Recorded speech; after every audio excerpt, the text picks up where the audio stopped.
हो सकता है आपका हाथ टूट गया, हो सकता है आपका पैर टूट गया, हो सकता है बड़ा से बड़ा परेशानी आपके जीवन में आया, लेकिन फिर भी बोल रहा है जितना भी परेशानी आए तुम्हारे जीवन में, तुम्हारा सेवा करने का जो मन है वो लेकिन पावरफुल रहे, वो कमज़ोर ना हो जाए। जितना भी बड़ा पहाड़ तुम्हारे जीवन में टूट गया हो सकता है, लेकिन फिर भी तुम्हारा जो मन है कि मैं सेवा करूंगा परमेश्वर का, वो चीज़ कभी भी कम ना हो जाए। आमीन।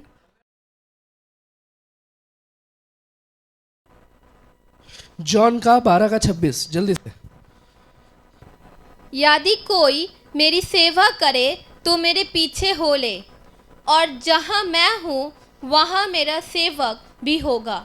यदि कोई मेरी सेवा करे तो पिता उसका आदर करेगा। आमीन। आमीन, हालेलुया। यहाँ पर ही कह रहा है कि अगर कोई भी मेरा सेवा करना चाहता है तो वो मेरे पीछे चले। आमीन, हालेलुया। आज हम लोग यीशु मसीह का पीछे चल के यहाँ पर ही आए हैं, लेकिन यीशु मसीह का पीछे चलने का मतलब क्या है?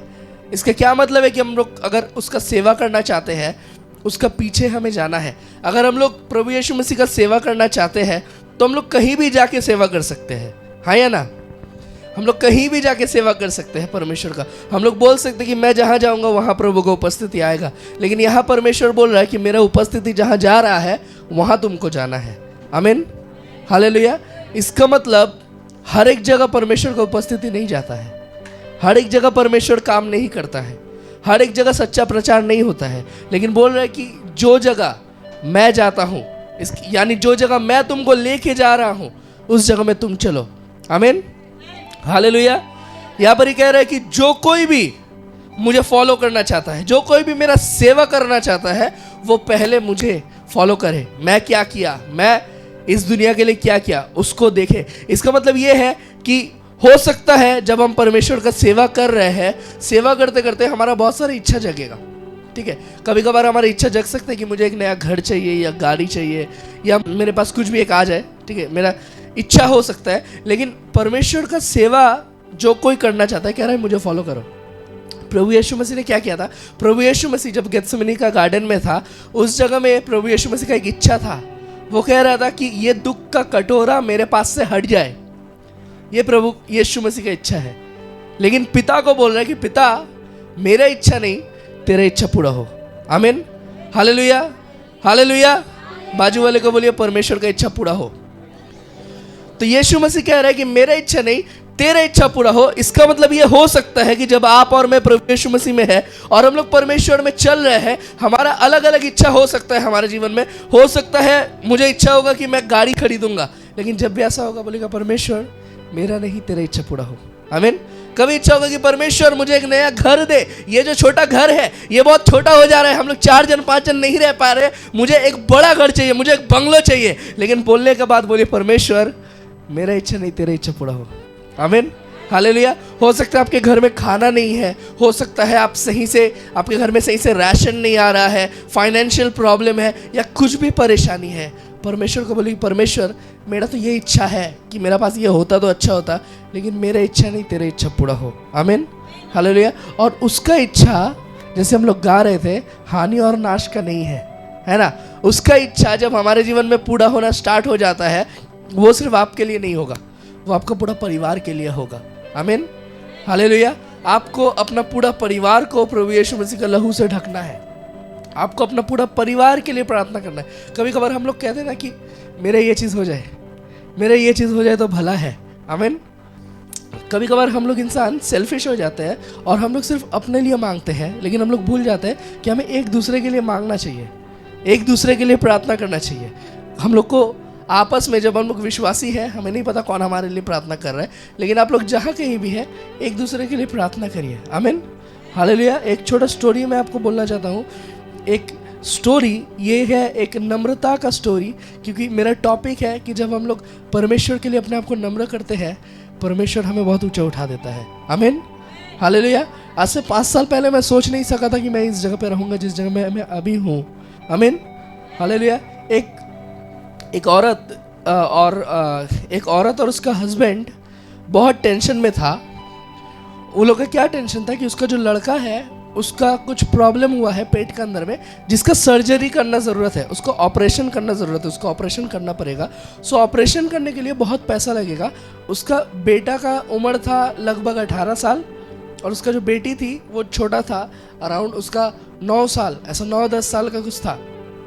सो उसका बेटी उसका माँ बाप का बात सुन रहा था कि क्या बोल रहा है। सो उसका माँ बाप बोल रहा है कि इसका अगर ऑपरेशन करवाएंगे तो शायद ये ठीक हो जाए, लेकिन वो ऑपरेशन करवाने में बहुत पैसा लगेगा, उतना पैसा हमारे पास नहीं है, उतना पैसा मेरे पास नहीं है। सो उसका माँ बोला कि क्या कर सकते हैं हम लोग, कैसे करके इसको बचा सकते हैं। तो उसका बाप बोलता है कि इसको बचाने के लिए चमत्कार लगेगा, एक चमत्कार का ज़रूरत है, एक चमत्कार अगर हो जाए तो शायद मेरा बेटा बच जाए। ये बच्चा लड़की सुन रही थी, बहुत देर से सुन रही थी। तो ये बच्चा लड़की क्या किया, ये बोला कि मैं मेरा भाई को बचाऊंगा। आमीन, हालेलुया। बोला मैं मेरा भाई को बचाऊंगा, मैं चमत्कार खरीद के लाऊंगा इसके लिए। तो उसने क्या किया, अपना पिगी बैंक को उठाया और पिगी बैंक को तोड़ा, तोड़ के सब पैसा निकाल के दौड़ के चले गया एक डॉक्टर के पास। सो लाइन में बैठी हुई थी, लाइन में बैठ के डॉक्टर दूसरा को देख रहा है और उस टाइम ये बैठ के कभी कभार चेयर ठोक रहा है, कभी कभार पैर ठोक रहा है ताकि डॉक्टर देखे कि वो क्या करने के लिए आई है। सो देख के उसको कुछ बोले कि क्या कर रहे हो या कुछ भी, तो ये अपना टेंशन बताए। सो डॉक्टर उसका तरफ देख ही नहीं रहा है। लास्ट में क्या किया, वो 2-3 पैसा गिराया तो डॉक्टर का नज़र गया। डॉक्टर गुस्से से बोल रहा है कि तुम क्या कर रहे हो इधर। तो ये लड़की बोलता है कि मेरा भाई बहुत बीमार है, मैं यहाँ पर आया हूँ चमत्कार खरीदने। सो डॉक्टर बोलता है क्या, तुम क्या खरीदने आए हो। बोल रहे मैं चमत्कार खरीदने आया हूँ। सो डॉक्टर बोल रहा है अरे तुम देख नहीं रहे हो, मेरा भाई जो इतना साल बाद आया है उससे मैं बात कर रहा हूँ और इधर आके तुम उठ पटांग बात कर रहे हो, जाओ इधर से, कुछ नहीं मिलने वाला है तुमको। सो बहुत दुखी हो जाती है। लेकिन उसका भाई जो था, डॉक्टर का भाई, वो सुना और वो सुन के उसको बुलाया, बोला कि इधर आओ, तुमको क्यों चमत्कार खरीदना है, क्या चाहिए तुमको। उसने कहा कि मैंने मेरा मम्मी पापा को सुना कि मेरा भाई का बहुत तबीयत ख़राब है, उसका ऑपरेशन के लिए कुछ पैसा का ज़रूरत है और वो लोगों के पास उतना पैसा नहीं है, लेकिन वो लोग बोला एक चमत्कार ज़रूरत है, वो चमत्कार हो जाएगा तो ठीक हो जाएगा, पैसा का ज़रूरत नहीं लगेगा। तो मैं अपना पूरा पिगी बैंक को तोड़ के जितना भी पैसा निकला मैं लेके आया, मैं ये पूरा आपको दे दूंगा, कुछ और भी चाहिए तो और भी एक पिगी बैंक है वो भी मैं तोड़ के लाऊंगा, आपको दूंगा, आप मुझे चमत्कार दे दीजिए, मैं उसको जाके दे दूंगा, ठीक है। सो डॉक्टर का जो भाई है वो और भी बड़ा डॉक्टर है, ठीक है, वो हंसता है इसका बात पे, हंस के बोलता है कि तुम्हारे पास कितना रुपया है। वो गिना, 1 रुपया 2 रुपया गिन के बोला पूरा 79 रुपीज़ है मेरा पास, ठीक है, 79 रुपीज़ उसके पास है। सो डॉक्टर बोले वाह, अच्छा हुआ कि तुम्हारे पास 79 रुपीज़ है, क्योंकि चमत्कार का दाम 79 ही है, तुम वो मुझे दो, देखता हूँ कौन सा चमत्कार उसको लगेगा और मुझे लेके चलो तुम्हारे घर। सो क्या होता है, डॉक्टर उसको लेके जा, वो लड़की डॉक्टर को लेके जाता है अपना घर और ले जाके उस जगह में अपना भाई से मीट करवाता है। उसका भाई का सर्जरी ये डॉक्टर करता है, कोई भी पैसा नहीं लेता है, ऑपरेशन सक्सेसफुल हो जाता है, उसका भाई ठीक हो जाता है। और उसका मम्मी पापा सोच रहा है कि कितना पैसा लगा होगा ये ऑपरेशन में, लेकिन डॉक्टर कुछ नहीं लिया। लेकिन ये बच्चा लड़की बोल रहा है कि ज़्यादा नहीं, 79 रुपीज़ मैंने दिया है, 79 रुपीज़ से उसका ऑपरेशन हो गया। तो वो लोग शॉक्ड हो गया कि ये चीज़ कैसे करके हुआ। क्या आपको पता है ये चीज़ कैसे करके हुआ? परमेश्वर ने एक डॉक्टर को रखा था उसके लिए, ये हमें पता है, लेकिन उस तक जाने के लिए एक नम्र मन का ज़रूरत था। आमीन, हालेलुया। एक ऐसा मन का ज़रूरत था जो डाउट नहीं करेगा कि इतना पैसा से क्या हो सकता है, मेरा पर्स में तो सिर्फ 100 रुपया गिरा हुआ है, क्या मेरा परिवार चल सकता है। हम लोग का डाउट आ जाएगा। अगर मैं और आप इस जगह में रहेंगे, हम लोग डाउट करते रहेंगे, क्या मैं तो हमेशा चर्च जाता हूँ, हमेशा मैं प्रार्थना में जाता हूँ, इतना साल से मैं प्रार्थना कर रहा हूँ फिर भी ठीक नहीं हुआ, क्या आज ठीक होगा, आज क्या स्पेशल है जो ठीक हो जाएगा। इतना तो मैं कर रहा हूँ, डाउट, ये सब डाउट हमारे मन में आता है। लेकिन एक ऐसा मन ज़रूरत था जिसका मन एकदम नम्र होगा, ठीक है। उसका हस्बैंड नहीं कर पाया, उसका वाइफ नहीं कर पाया, क्योंकि ये लोग का मन नम्र नहीं था, ये लोग का मन में 1000 रकम का टेंशन था। लेकिन परमेश्वर उनके घर में एक बच्चा को रखा था और परमेश्वर को पता था जो ये लोग नहीं कर पाएगा ये बच्चा ज़रूर कर देगा। आमीन, हालेलुया। सो कभी कभार मुझे और आपको अपने आप को एकदम ग्राउंड लेवल पे झुका देना है, तब काम होगा। आमीन। तो जॉनी लीवर को पहचानते हैं? जॉन लीवर बोल रहे थे कि तुम्हारे लाइफ में एक ऐसा टाइम आएगा, एक प्लेन का तरह, जैसे एक एरोप्लेन होता है ना, उस एरोप्लेन का तरह तुम्हारे लाइफ में टाइम आएगा। एरोप्लेन का क्या होता है, वो ऐसे करके उड़ता है तो बहुत आस्ते आस्ते टेक ऑफ करता है, लेकिन जब वो ऐसे उड़ना स्टार्ट कर देता है आसमान में, स्पीड में वो जाता है, बहुत स्पीड में। और जब वो स्पीड में जाता है वो नहीं देखता कि आगे क्या आ रहा है, वो स्पीड में जाता है। और फिर जब लैंडिंग करना होता है वो आस्ते हो जाता है। तो बोल रहे हैं तुम्हारे लाइफ में भी एक ऐसा टाइम आएगा कि तुम नीचे से उठोगे और उठ के बहुत स्पीड में आगे बढ़ोगे, लेकिन एक ना एक दिन उतरना है। आमीन, हालेलुया। जब आप इस लेवल पे जा रहे हो, इस लेवल पे आप जब खड़ा हो, अपने आप को मत दिखाइए कि मैं इस लेवल पे हूँ। आमीन, उसी लेवल पे रहिए। जब हम लोग बहुत ऊंचा लेवल में पहुँच जाते हैं, हमारा चाल चलन चेंज हो जाता है। कभी कभार प्रभु में आके नहीं होता है, प्रभु में आके बहुत कोई का होता है, लेकिन बहुत कोई का प्रभु में आने से ज़्यादा जब पैसा बढ़ जाता है तब चाल चलन चेंज हो जाता है ना।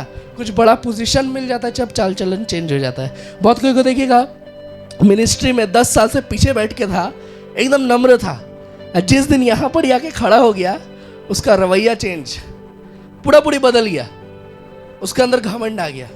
इसलिए कुछ कुछ इंसान हमेशा पीछे रहेगा, वो लोग सामने नहीं आएगा, क्योंकि परमेश्वर जानता है कि किसको क्या चीज़ का ज़रूरत है। आमीन, परमेश्वर जानता है कि आपका मन कैसा है, आपका मन को परमेश्वर ने देखा है।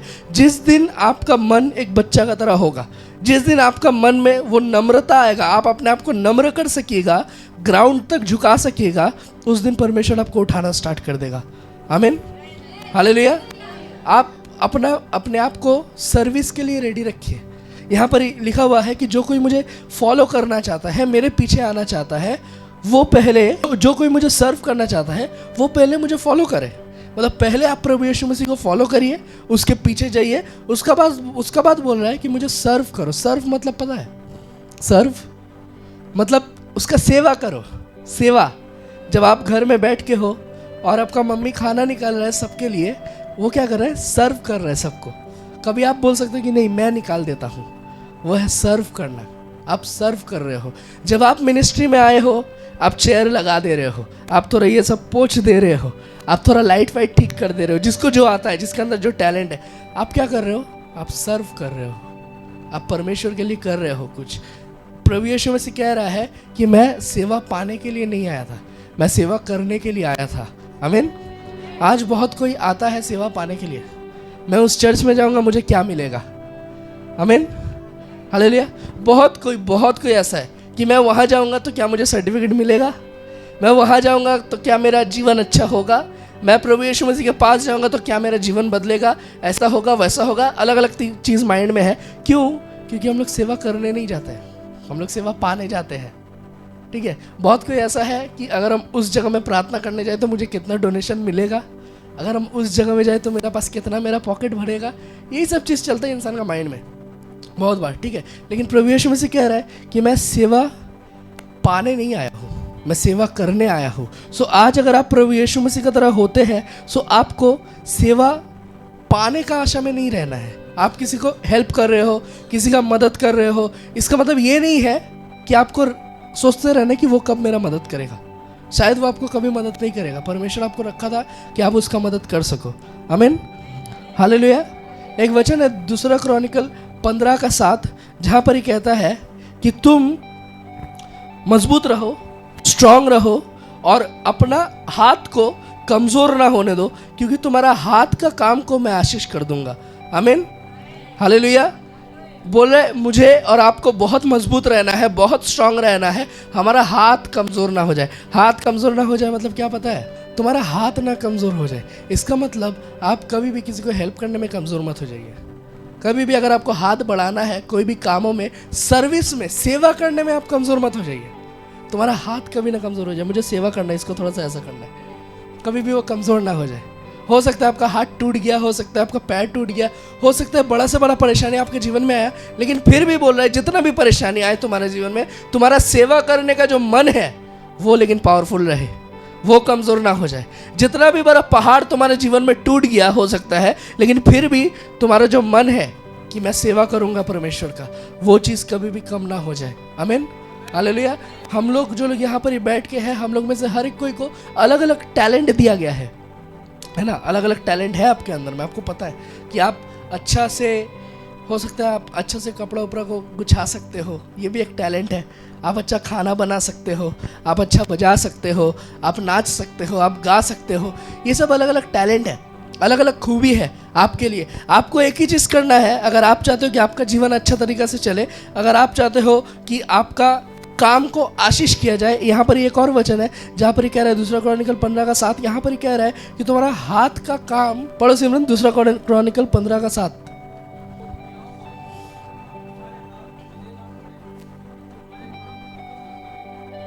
आमीन। तुम्हारे काम का बदला मिलेगा, इसको हिंदी में कहता है शायद, मुझे नहीं पता, लेकिन कह रहा है कि तुम्हें अवार्ड मिलेगा। तुम्हारा जो हाथ का काम है, उस काम का वजह से तुम्हें अवार्ड दिया जाएगा, तुम्हें गिफ्ट दिया जाएगा, अगर तुम्हारा हाथ का काम ठीक रहा। इसका मतलब अगर आपका जो काम है, आपका जो टैलेंट है, वो टैलेंट से अगर प्रभु का महिमा हो रहा है तो आमीन, हालेलुया। आपको हो सकता है गाड़ी चलाना आता है, आप हो सकता है किसी विश्वासी का गाड़ी है, आप चला दे रहे हो, उसके लिए आप पैसा नहीं ले रहे हो, आप कर दे रहे हो, ठीक है। इसका मतलब क्या, आप अपना हाथ से काम कर रहे हो, उसके लिए आप रिवॉर्ड भी नहीं मांग रहे हो, गिफ्ट भी नहीं मांग रहे हो, बोल रहे स्वर्ग में आपको आशीष मिलेगा। आमीन, हालेलुया। कह रहे हैं तुम्हारा हाथ का काम को आशीष मिलेगा। इसीलिए आप जान के रखिए, आपका हाथ के काम के द्वारा जो कुछ भी आ रहा है, वो चीज़ परमेश्वर का महिमा के लिए होना चाहिए। अगर आपको खाना बनाना अच्छा आता है तो परमेश्वर का महिमा के लिए करिए, चर्च के लिए करिए। अगर आपको गाड़ी चलाना आता है तो चर्च के लिए करिए। अगर आपको साफ सफाई करना आता है तो चर्च के लिए करिए। अगर आपको कुछ भी अच्छा चीज़ आता है, आपके अंदर में कुछ भी टैलेंट है, और अगर कुछ टैलेंट नहीं भी है तो जस्ट चर्च में आके बैठ जाइए, प्रभु टैलेंट डाल देगा। आमीन।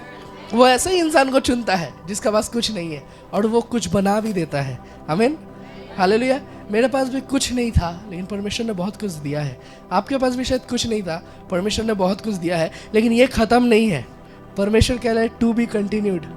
कोई भी एपिसोड देखे, टू बी कंटिन्यूड। परमेश्वर वही चीज़ कर रहा है कि ये ख़त्म नहीं है। कह रहा है कि पहले जो हुआ है वो तो बहुत छोटा छोटा चीज़ हुआ है। आपको पता है आपके जीवन में बहुत बड़ा चीज़ हुआ है, आपको बहुत बड़ा गिफ्ट मिला है, बहुत बड़ा आशीष मिला है, लेकिन परमेश्वर कह रहा है कि वो सब छोटा छोटा था। अभी जो कुछ होने वाला है वो और भी बहुत बड़ा चीज़ है। आमीन, हालेलुया। इसीलिए जान के रखिए, अगर आपके पास टैलेंट है, वो टैलेंट परमेश्वर का महिमा करे। आमीन, हालेलुया। अगर आपके पास आपका बच्चा है, वो बच्चा को दे दीजिए चर्च में, बोलिए ये चर्च का काम में आए। अगर आपके पास कुछ भी अच्छा चीज़ है, जैसे आपका मोबाइल है, आपका फ़ोन है, टैब है, कंप्यूटर है, उसके द्वारा परमेश्वर का महिमा होना है। आमीन, हालेलुया। अगर आपके पास पैसा है, वो पैसा के द्वारा परमेश्वर का काम होना है। आमीन। अगर आपके पास कुछ भी चीज़ है, एक चीज़ जान के रखिए, अगर वो चीज़ से परमेश्वर का काम नहीं हो रहा है, वो चीज़ एक ना एक दिन आपके हाथ से चल जाएगा। और जो भी चीज़ से परमेश्वर का काम हो रहा है, आपके पास हो सकता है कुछ नहीं है, कुछ नहीं है, एकदम कुछ नहीं है, सिर्फ आप हो। आप कह रहे हो परमेश्वर मेरे पास कोई भी टैलेंट नहीं है, मैं कोई काम का नहीं हूं, मैं कुछ भी नहीं कर सकता हूं, लेकिन मैं जैसा हूं मैं तेरे सामने आता हूं, परमेश्वर तू मुझे इस्तेमाल कर। परमेश्वर आपके अंदर में कुछ ऐसा डाल देगा जो किसी के अंदर में नहीं है। आमीन, हालेलुया। परमेश्वर कुछ ऐसा डाल देगा आपके अंदर में जो कोई सोच नहीं सका था। इंसान सोचा होगा कि अरे ये कुछ नहीं कर सकते, इसको हटाओ, इसको भगाओ, इसको कंपनी में रख के कोई फायदा नहीं है, इसको हटाओ। हो सकता है परमेश्वर आपको एक कंपनी खोल के दे दे। आमीन, हालेलुया। इंसान आपको बोलेगा, हो सकता है इंसान आपको अपना घर में नहीं घुसने देगा, बोलेगा अरे ये गरीब है, इसको क्या ढुकने देंगे, इसको हमारे साथ रखना ही नहीं है, मेरा भी बेटा खराब हो जाएगा। परमेश्वर ऐसा जगह खड़ा कर देगा, वो दूर से आपको देखेगा, वो ढुकने मांगेगा, वो ढुक नहीं पाएगा। आमीन, हालेलुया। आपके जीवन में ऐसा आशीष आ जाएगा ना, इंसान जो आपका विरुद्ध में अभी बाण मारता है, कोर्ट केस करता है, उल्टा पुल्टा काम करता है, वो लोग भी झुक के गिर के आपके पास ही आएगा। आमीन, हालेलुया। क्योंकि देखिए एक वचन मैं पढ़ रहा था, यहाँ पर लिखा हुआ है जो कोई भी बड़ा होना चाहता है, मत्ती 23:11 कह रहा है जो कोई भी बड़ा होना चाहता है पहले वो नौकर बने। आमीन। और कह रहा है कि प्रभु के सामने जो अपने आप को झुका देगा उसको ही उठा दिया जाएगा। आमीन, हालेलुया। सो हो सकता है आज आपका परिस्थिति आपको झुका के रखा है, आपका फाइनेंशियल कंडीशन आपको झुका के रखा है, या कुछ भी परिस्थिति आपके जीवन में ऐसा है जिसका वजह से आप झुके हुए हो, लेकिन एक ऐसा समय आएगा जो आपको परमेश्वर उठाएगा। आमीन, हालेलुया। आपको मैं एक टेस्टिमनी शेयर करता हूँ, बहुत ही पावरफुल है, बहुत ही पावरफुल टेस्टिमनी है जो मैंने सुना था जब हम लोग मुंबई गए थे। सो हम लोग एक रेस्टोरेंट में बैठ के थे, सिर्फ मैं और सिमरन, और पास्टर माइकल था और उसका बेटा था। सो वो मुझे बहुत कुछ समझा रहा था कि कैसे करके मिनिस्ट्री में हमें आगे बढ़ना है। सो वो मुझे बहुत सारा चीज़ बताया। बोलते बोलते एक चीज़ बोला कि उसने प्रभु यीशु मसीह को देखा है। मैंने बोला वाह, ये कैसे करके हुआ। सो वो बोल रहा है पास्टर डीजीएस दिनाकरण को कितना कोई पहचानता है? DGS Dinakaran, pastor DGS Dinakaran का मीटिंग में जब वो था, वो सामने खड़ा था, बहुत कोई के ऊपर हाथ रखा जा रहा था। सो पास्टर डीजीएस दिनाकरण जब उसके पास आया, उसके ऊपर हाथ रख के बोला कि तुम एक दिन यीशु मसीह को देखोगे। आमीन। बोला तुम एक दिन यीशु मसीह को देखोगे। तो वो उस चीज़ को बहुत लाइटली लिया उस टाइम, मतलब हल्का में लिया, उसको पता नहीं था कि क्या बोल रहा है। तो वो घर चले गया। दूसरा दिन सुबह 5:30 बजे, ठीक है, 5:30 बजे उसका आदत है कि 5:30 बजे उठ के वो प्रार्थना करता है सुबह को। आज तक सेम आदत है 5:30 बजे। जब वो सुबह 5:30 बजे उठ के प्रार्थना कर रहा है, वो देख रहा है कि कोई एक जन दरवाज़ा से अंदर आया, और अंदर आके पास्टर माइकल बोल रहा है कि आप यहाँ क्या करने आए हो, आप कौन हो? वो कह रहा है कि मैं तुम्हें गिफ्ट देने आया हूँ। आमीन, हालेलुया। बोले मैं तुम्हें गिफ्ट देने आया हूँ, ठीक है। सो पास्टर बोल रहा है कि आप कौन हो? वो कह रहा है कि मैं यीशु मसीह हूँ, सर्वशक्तिमान परमेश्वर का इकलौता पुत्र। आमीन। और पास्टर बोल रहा है फिल्म में, दुनिया में यीशु मसीह को कैसे दिखाया गया, पतला दुबला है, 6 पैक्स है, ऐसा वगैरह वगैरह, ये चीज़। वो मुझे कह रहा है कि डेविड, मैं जब प्रभु यीशु मसीह को देखा, वो एकदम तगड़ा था, एकदम तगड़ा और बहुत लंबा था, और वो जो कपड़ा पहन के था वो पूरा सोना का था, सोना का। उसका आँख चमक रहा था, वो ज़मीन में नहीं था, वो हवा में था, फ्लोट कर रहा था ऑलमोस्ट। उसका पैर ज़मीन में सटा हुआ नहीं था, और ये सब जगह में उसका छेदा था। और उसने मुझे कहा कि तुम ये काम करने वाले हो। आमीन, हालेलुया। जब पास्टर माइकल ये वाला बात बोल रहा था, वो रेस्टोरेंट हिल रहा था, हिल रहा था। आप जानते हो हिल रहा था किसको बोलता है? अभी अगर मैं बात बोल रहा हूँ, अचानक से ये सब हिले, तो आप लोग सोचिएगा क्या हो रहा है, भूकंप आ रहा है। एग्जैक्टली वो जगह हिल रहा था, कप रहा था वो जगह। मैं फील किया ये चीज़, ये पूरा हिल रहा है वो।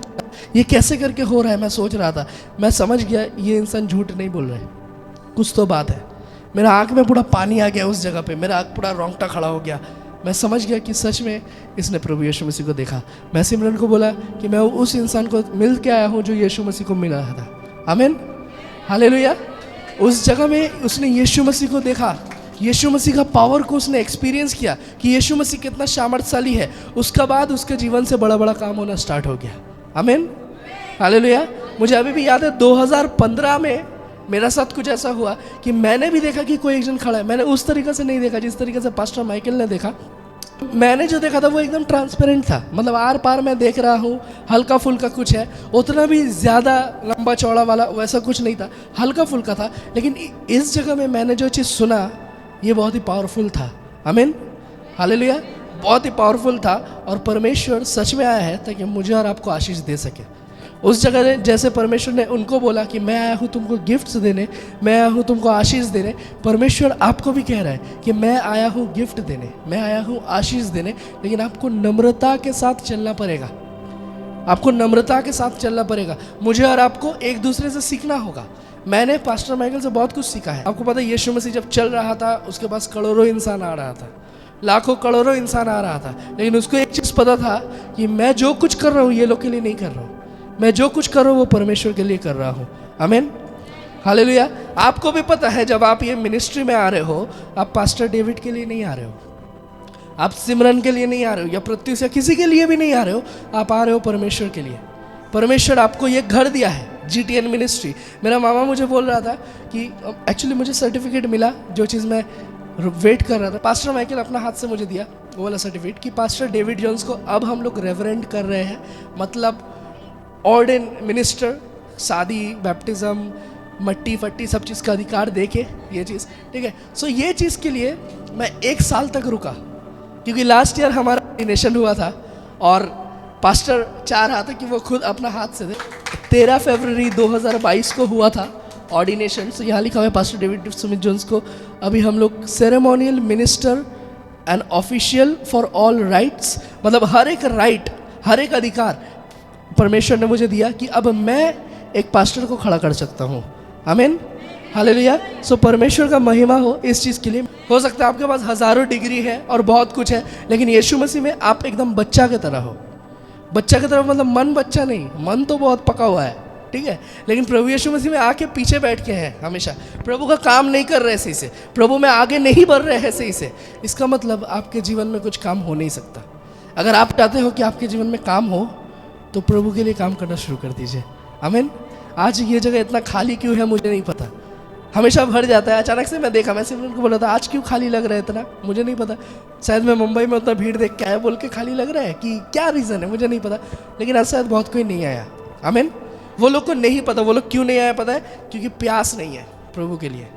अगर प्यास रहेगा, जितना भी ठंडा पड़ जाए आप एकदम कुकड़ाते हुए ऐसे ऐसे करके आओगे, लेकिन अब आओगे। आमीन। पानी गिरेगा आप छाता लेके आओगे, लेकिन अब आओगे। जब गर्मी गिरेगा आप हो सकता है एक हल्का सा गेंजी और हल्का सा पैंट पहन के आ जाओगे, लेकिन आप आओगे। आमीन। आपका जीवन में परेशानी आएगा, जो कुछ भी हो जाएगा आप आओगे, क्योंकि आपको पता रहेगा कि ये चर्च मेरा है। आमीन। हालेलुया। मेरा मामा मुझे बोल रहा था कि तुमको तो ये वाला सर्टिफिकेट मिल गया, अब तुम अप्लाई करो कोई मेन लाइन चर्च में, मतलब कोई बड़ा चर्च में अप्लाई करो, जो चर्च में तुमको परमानेंट सैलरी मिलेगा। मेरा मामा को मैं बोलता हूँ मैं बिजनेस करता हूँ, लेकिन वो लोगों के लिए कुछ नहीं है। ऐसा हो सकता है क्योंकि इलॉन मस्क जो दुनिया का सबसे अमीर इंसान है, उसका भी बाप या उसका बाप आई थिंक कहता है कि कोई एक अच्छी जगह काम करो। इनफैक्ट अंबानी जो इतना बड़ा इंसान है, उसको भी उसका बाप बोलता है कि एक अच्छी जगह काम करो, क्या बिजनेस कर रहे हो, अगर डूब गया तो क्या करोगे। सो इंसान जो भी हो जाए विश्वास नहीं करेगा। मेरा मामा बोल रहा था हमको कि ये सर्टिफिकेट तो तुमको मिल गया है, अब तुम एक अच्छे जगह में अप्लाई करो, उस जगह में तुम पास्टर हो जाओ कोई बड़ा चर्च का, वहाँ पर तुमको लाखों रुपया सैलरी मिलेगा, तुम्हारा हर एक चीज़ का देखभाल हो जाएगा, सब कुछ होगा। मैंने मेरा मामा को बोला मैं आपको बाद में समझाऊंगा, अभी हम मुंबई में है, अभी रखिए, हम बाद में हम आपको बोलेंगे। लेकिन मुझे लगता है GTN मिनिस्ट्री मेरे लिए बेस्ट चर्च है। आमीन। हालेलुया। कितना कोई को ये चीज़ लगता है कि आपके लिए ये बेस्ट चर्च है। हालेलुया। मुझे लगता है पूरा वर्ल्ड का ये बेस्ट चर्च है। हो सकता है कम इंसान है, लेकिन मेरे लिए यही बेस्ट है। यही बेस्ट क्यों है, क्योंकि इसी जगह परमेश्वर ने मुझे दिया है। आमीन। आपके लिए क्यों ये बेस्ट है, क्योंकि यही जगह परमेश्वर ने आपको दिया है। हो सकता है आपकी जगह कोई और बैठ सकता था, लेकिन कोई और नहीं है, आप बैठ के हो। इसका मतलब है परमेश्वर का पास आपके लिए कुछ प्लानिंग है, और वो प्लानिंग GTN मिनिस्ट्री के द्वारा होने वाला है। आमीन। हालेलुया। इसी के लिए आप यहाँ पर ही बैठ के हो, नहीं तो बहुत सारा चर्च है, बहुत सारा ऑर्गेनाइजेशन है। आप यहाँ पर ही आए हो वो धोखा नहीं है, आप यहाँ पर ही बैठ के हो, खड़ा हो, वो धोखा नहीं है, या बाई चांस नहीं हो गया। कुछ तो मकसद है, कुछ तो प्लानिंग है परमेश्वर का। परमेश्वर कुछ तो करना चाहता है हमारे द्वारा। आमीन। हालेलुया। कितना कोई रिवाइवल कोलकाता में थे, इस बार फिर से हम लोग प्रोग्राम करने वाले हैं। पास्टर माइकल ने मुझे बोला कि डेविड मैं कोलकाता आना चाहता हूँ। मैंने बोला वाह बहुत अच्छा बात है, क्योंकि लास्ट टाइम नहीं हुआ था। तो अभी पास्टर बोला कि पास्टर डेविड मैं आना चाहता हूँ, और आके मैं एक नहीं 2 प्रोग्राम करना चाहता हूँ। आमीन। हालेलुया। प्लस उस जगह में प्रोफेटिक सर्विस होगा, उस जगह में रिवाइवल होगा, हीलिंग होगा। आमीन। हालेलुया। परमेश्वर इस वचन को आशीष करे। आइए हम लोग खड़ा हो जाते हैं, हम लोग प्रार्थना करते हैं एक साथ।